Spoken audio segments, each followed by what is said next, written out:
दामाद को हमारे साथ विदा कर दो, इनके द्वारा मेरा यज्ञ संपादित होगा। महाराज रोमपाद ने अपनी बेटी शांता और श्रृंगी को दशरथ जी के साथ विदा किया।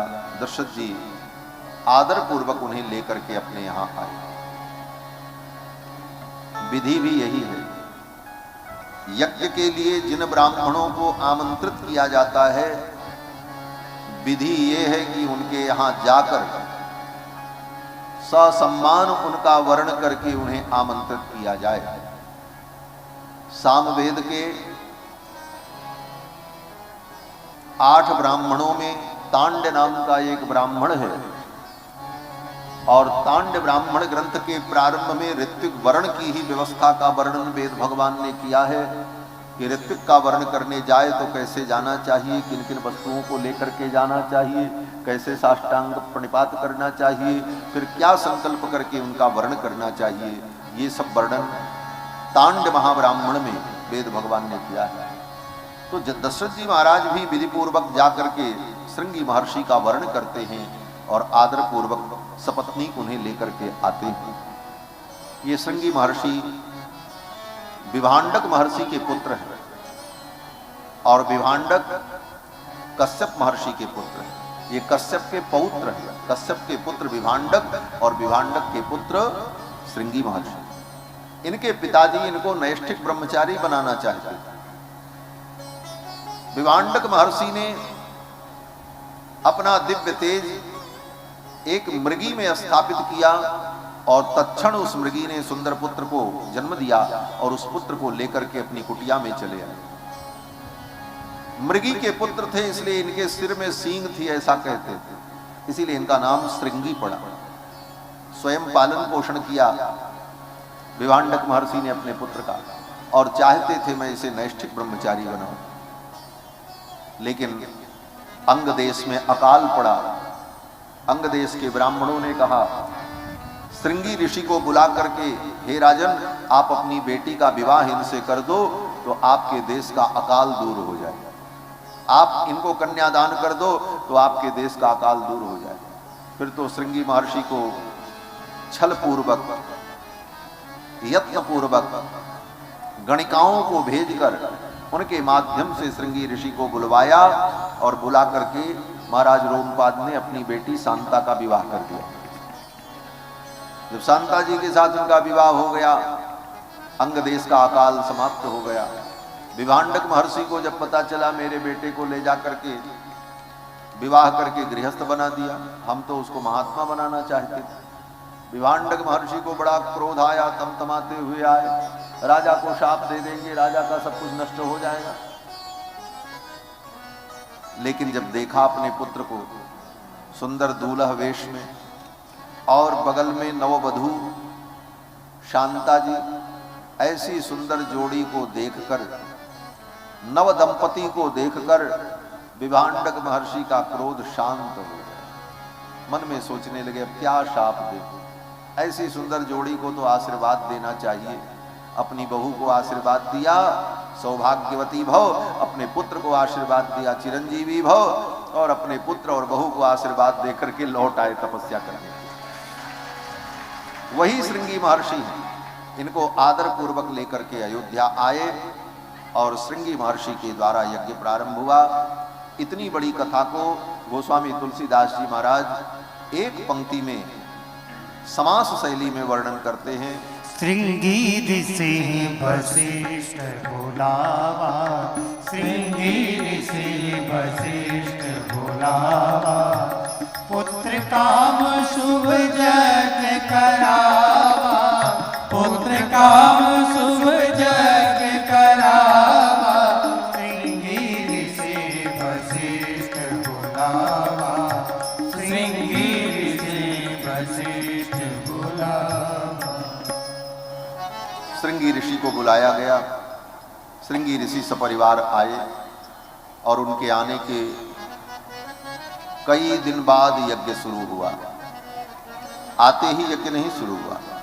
क्यों? बोले मुहूर्त आएगा तब यज्ञ होगा। नहीं, बसंते समनुप्राप्ते राज्ञे यष्टुम मनो भवत। बसंत ऋतु जब आई तो यज्ञ का शुभारंभ हुआ। बसंत ऋतु माने चैत्र का महीना और वैशाख का महीना। इस समय बसंत ऋतु चल रही है।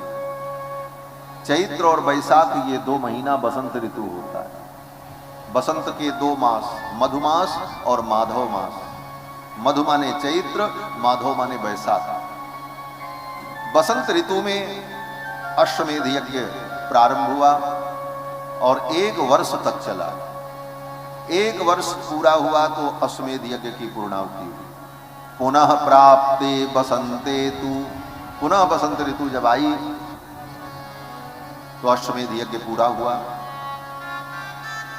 फिर श्रृंगी महर्षि ने कहा, राजन अब अथर्ववेद के मंत्रों से पुत्र कामेष्टि होगी। फिर अथर्ववेद के मंत्रों से पुत्र कामेष्टि कराई। पुत्र कामेष्टि यज्ञ 1 दिन का है। 1 वर्ष का यज्ञ अश्वमेध यज्ञ और पुत्र कामेष्टि यज्ञ 1 दिन का यज्ञ। पहले अश्वमेध हुआ और तब पुत्र कामेष्टि हुई। और पुत्र कामेष्टि यज्ञ जब हो रहा था,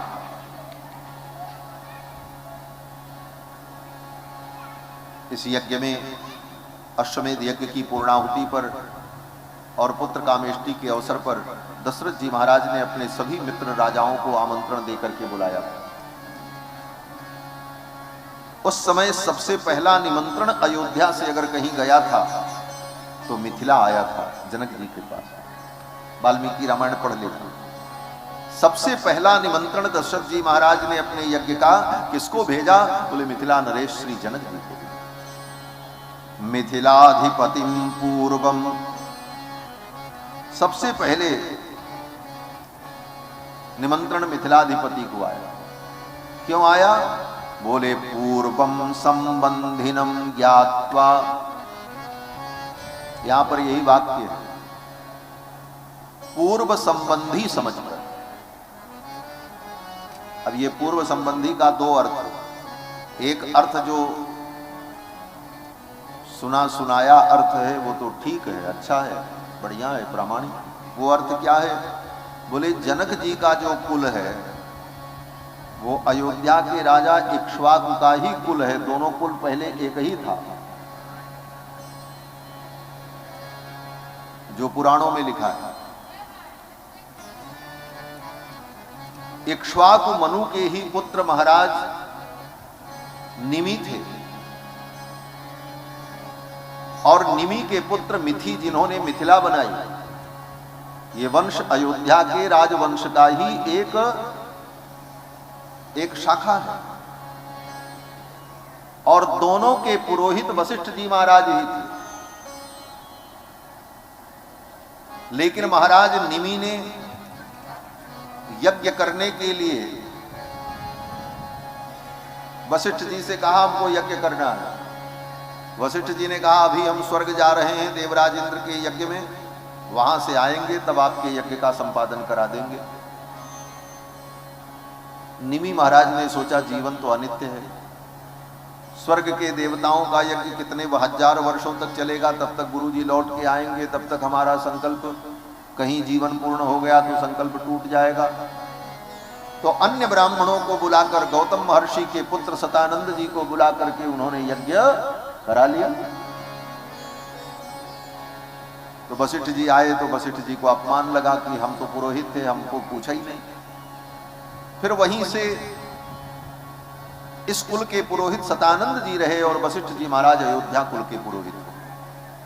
और पुरोहित बदल जाने पर क्षत्रियों के यहां गोत्र परिवर्तन हो जाता है, ये नियम है। ब्राह्मणों का गोत्र जो होता है वो वंश परंपरा से होता है और क्षत्रियों का गोत्र पुरोहित कुल परंपरा से, गुरु परंपरा से होता है। वशिष्ठ जी अयोध्या के कुल गुरु, इसलिए राम जी का गोत्र वशिष्ठ गोत्र है।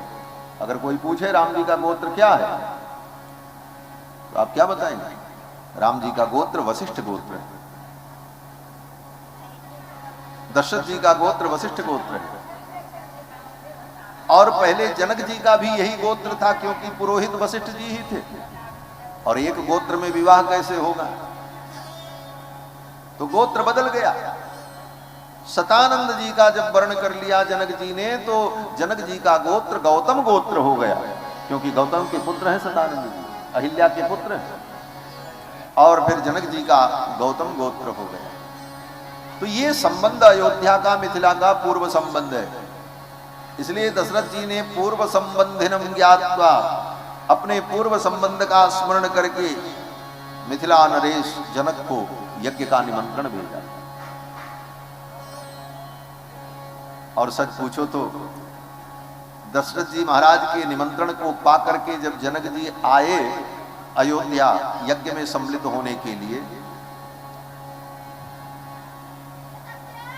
तो यज्ञ को देखकर जनक जी के मन में ये भाव आया कि मेरे भी कोई संतान नहीं है, क्यों न मैं भी पुत्र प्राप्ति के लिए यज्ञ करूं।